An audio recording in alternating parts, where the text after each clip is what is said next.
Hello everyone, welcome to ASAP Revise. Myself Gaurav, and in this video I am going to cover the topic phenol from the chapter Alcohol, Phenol and Ether of Class 12 Chemistry and CERT.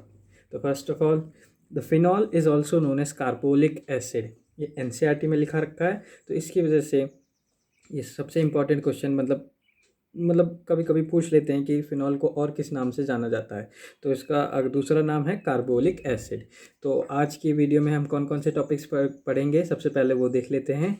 सबसे पहले हमें पढ़ना है nomenclature, methods of preparation, physical and chemical properties, acidic nature of phenol, electrophilic substitution reactions in phenol and it's uses. तो सबसे पहले IUPAC naming है, ये सबको पता है कि इसको फिनॉल कहते हैं। जब बेंजीन के ऊपर OH ग्रुप लग जाता है तो उसको फिनॉल बोला जाता है।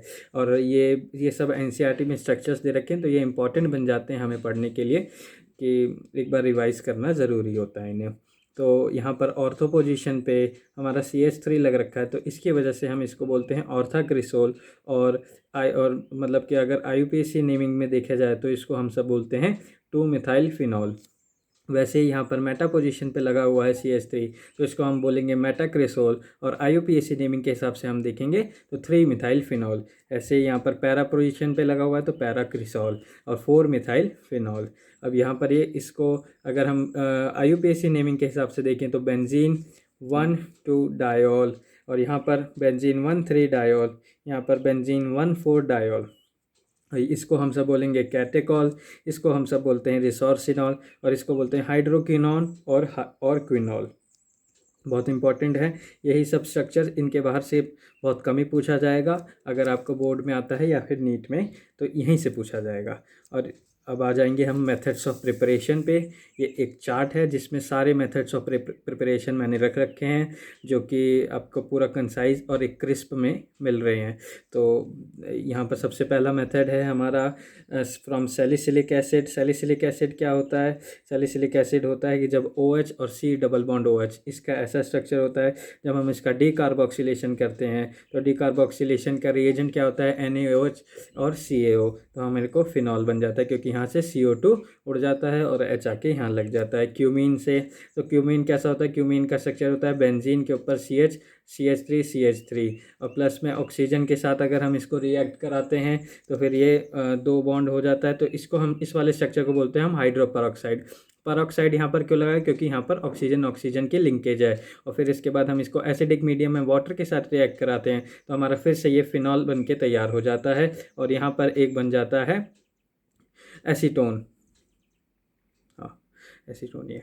और फिर उसके बाद बेंजीन सल्फोनिक एसिड से कैसे बनता है? तो सबसे पहले बेंजीन में हम ओलियम डालेंगे। ओलियम का फॉर्मूला होता है H2H2O7, और यहाँ पर H2SO4 प्लस SO3, इससे ऐसे भी लिखा जाता है। तो फिर यहाँ पर SO3H वाला ग्रुप पर लग जाएगा। फिर हम इसको NaOH के साथ रिएक्ट कराएंगे तो हमारा ये OH बन के चल जाएगा। फिर क्लोरोबेंजीन से कैसे बनेगा? क्लोरोबेंजीन से NaOH के साथ रिएक्ट कराएंगे। इसको में कंडीशन डालनी पड़ती है हमें कि 623 केल्विन टेम्परेचर और 300 ATM प्रेशर। इसमें बहुत ज़्यादा प्रेशर की ज़रूरत पड़ती है, तो इसीलिए ये वाली रिएक्शन थोड़ी कम फिजिबल होती है, लेकिन फिर भी हम परफॉर्म करते हैं अगर ज़रूरत हो। तो अगर हमें इसको और आसानी से कराना होता है तो जैसे आगे दिया हुआ है कि यहाँ पर अगर हम इलेक्ट्रॉन विथड्रॉइंग ग्रुप लगा देते हैं, वो आगे बताएंगे।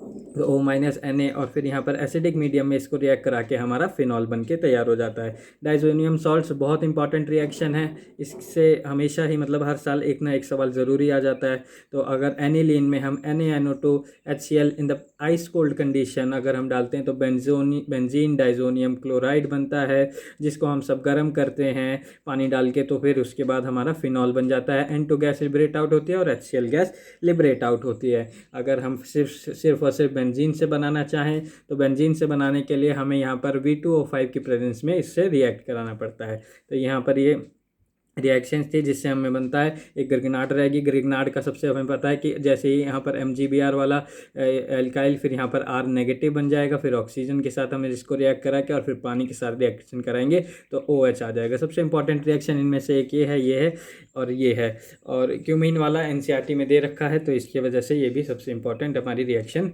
बन जाती है। अब आगे चलते हैं। आगे हमारी उसमें है फिजिकल प्रॉपर्टीज़। तो फिजिकल प्रॉपर्टीज़ देखते हैं। फिजिकल प्रॉपर्टीज़ में सबसे पहले हम देखेंगे कि बॉइलिंग पॉइंट का क्या ट्रेंड होता है। तो जैसे जैसे हम नंबर ऑफ़ कार्बन हम इंक्रीज़ करते जाते हैं, हमारा बॉइलिंग पॉइंट बढ़ता जाएगा। और OH ग्रुप जो है फिनॉल में, वो इन्वॉल्व होता है H बॉन्डिंग में। इंटरमॉलिक्यूलर H बॉन्डिंग होती है यहाँ पर। क्या होती है? इंटरमॉलिक्यूलर H बॉन्डिंग, ना कि इंट्रा। दो टाइप की बॉन्डिंग्स होती हैं, इंट्रा और इंटर। तो इंटर मतलब हो गया दो दो फिनॉल के मॉलिक्यूल्स के बीच में। तो बॉइलिंग पॉइंट जो होता है फिनॉल का, वो हाई होता है। और अगर हम उसको कंपेयर करें हेलो एल्कीन से, हेलो एरीन से, कंपेरेबल मॉलिक्यूलर मास से, तो वो हमेशा हाई पाया जाएगा। क्यों पाया जाएगा? क्योंकि यहाँ पर H बॉन्डिंग का केस आ जाता है, तो इसकी वजह से। और सॉलिबिलिटी भी पानी में इसकी क्यों होती है? क्योंकि H बॉन्डिंग है। जहाँ पर भी अगर सॉलिबिलिटी है तो सबसे पहले हम चेक करते हैं कि H बॉन्डिंग तो नहीं है, क्योंकि मैक्सिमम केस में वही पाई जाती है कि H बॉन्डिंग की वजह से हमारी सॉलिबिलिटी है। अब सबसे इंपॉर्टेंट टॉपिक आ आता है एसिडिटी ऑफ फिनॉल। तो जो फिनॉल है वो ज़्यादा एसिडिक होता है अल्कोहल से। इसके सबसे बड़े दो रीजंस हैं कि एक तो जब जो higher electronegative of sp2 carbon to which oxygen is attach, तो इलेक्ट्रॉन डेंसिटी जो ये वाला कार्बन रहता है, ये ऑक्सीजन की डेंसिटी कम, मतलब कि ऑक्सीजन के ऊपर जो इलेक्ट्रॉन की डेंसिटी है उसको अपनी तरफ खींच लेता है। तो जब ये खींचता है तो ये वाला बॉन्ड वीक हो जाता है। तो इस वाले बॉन्ड के वीक होने की वजह से जो ये H है ये जल्दी से डिस्प्लेस आउट हो जाता है। तो यहाँ पर ये केस आता है। सबसे पहला रीजन तो ये हो जाता है। और दूसरा रीजन है, जब H डिस्प्लेस आउट होता है तो यहाँ पर बनता है फिनॉक्साइड आयन। क्या बनता है? Phenoxide ion. तो जब फिनॉक्साइड आयन बनता है तो ये रेजोनेंस में पार्टिसिपेट, क्योंकि यहाँ पर कंडीशन सेटिस्फाई होने लगती है। सिंगल डबल लोन पेयर, यहाँ पर सिंगल, और यहाँ पर फिर से डबल बॉन्ड है। तो ये कंडीशन एक सेटिस्फाई हो जाती है जो रेजोनेटिंग स्ट्रक्चर्स की होती है। तो 5 रेजोनेटिंग स्ट्रक्चर्स बन जाते हैं, जबकि एल्कोक्साइड में ऐसा कुछ नहीं होता है, वहाँ पर कोई रेजोनेटिंग स्ट्रक्चर्स नहीं बनते हैं। तो इसकी वजह से जो फिनॉक्साइड आयन है वो ज़्यादा स्टेबल हो जाता है as compare to alkoxide ion. तो दो रीज़न हो गए। एक तो यहाँ पर इलेक्ट्रोनेगेटिविटी ज़्यादा है sp2 कार्बन की जो ऑक्सीजन से अटैच है, और दूसरा क्या है? फिनॉक्साइड आयन की स्टेबिलिटी ज़्यादा है। तो इसकी वजह से यहाँ पर फिनॉक्साइड जो फिनॉल जो है वो ज़्यादा एसिडिक बनता है।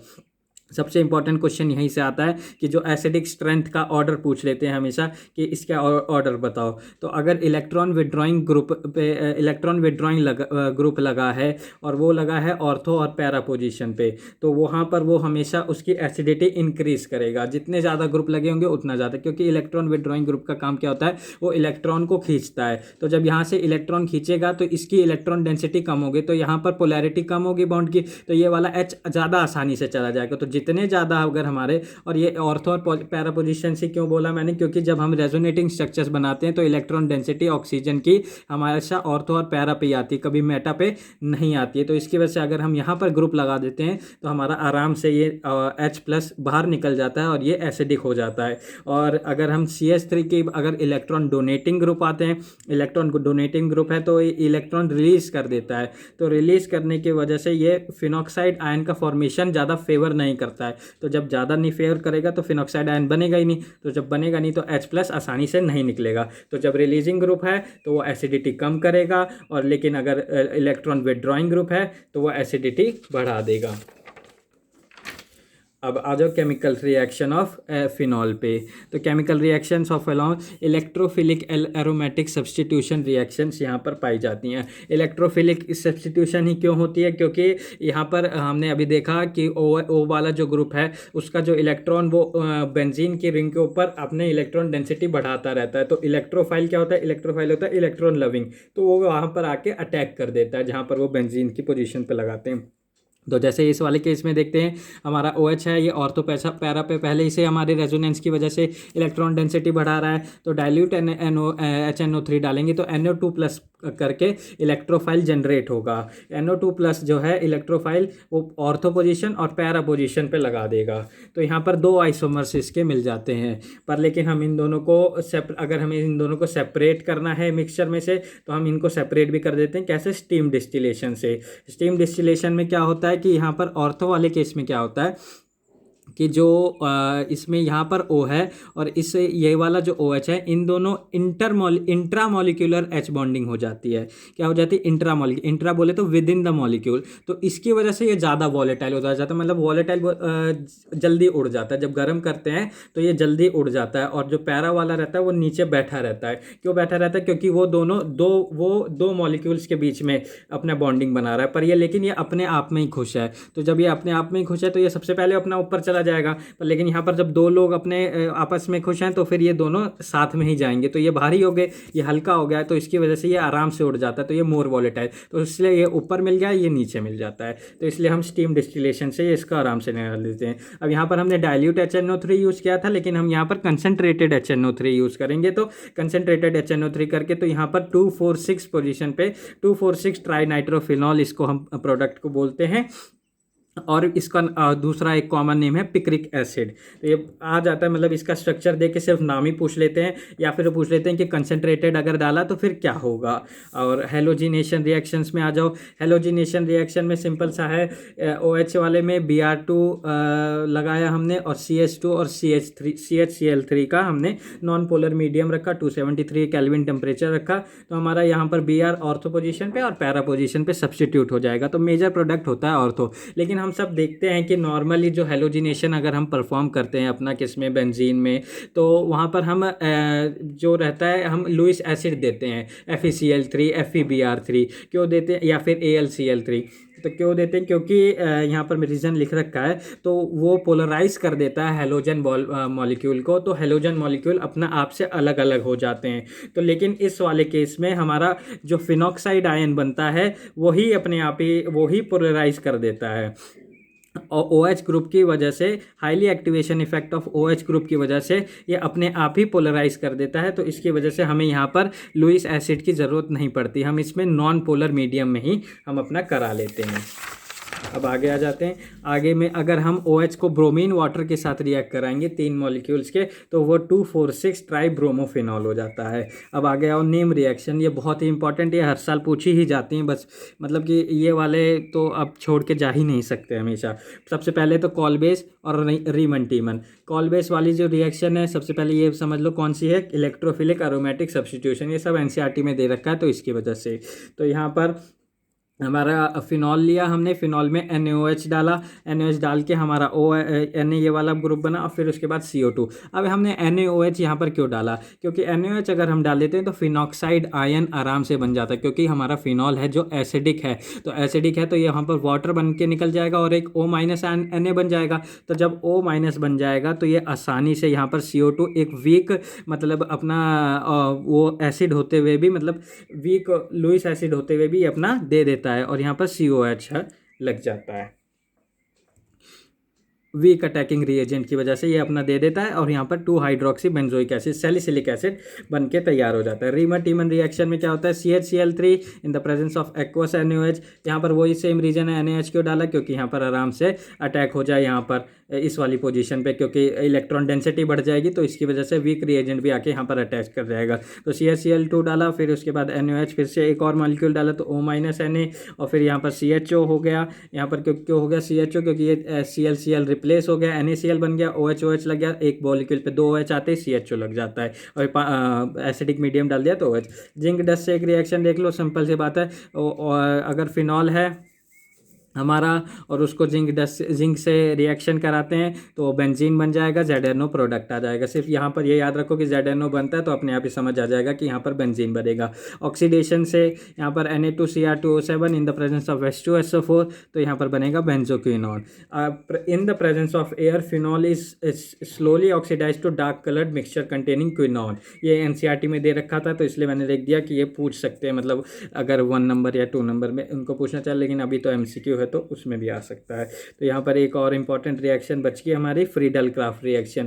फ्रीडल क्राफ्ट रिएक्शन फिनॉल को में हम जब CH3Cl डालेंगे इन the presence of anhydrous AlCl3, तो यहाँ पर CH3+ बन जाएगा, एक इलेक्ट्रोफाइल की तरह वो बिहेव करेगा, और यहाँ पर इसके ऊपर आके अटैक कर देगा। तो CH3 दो तरफ लग गए।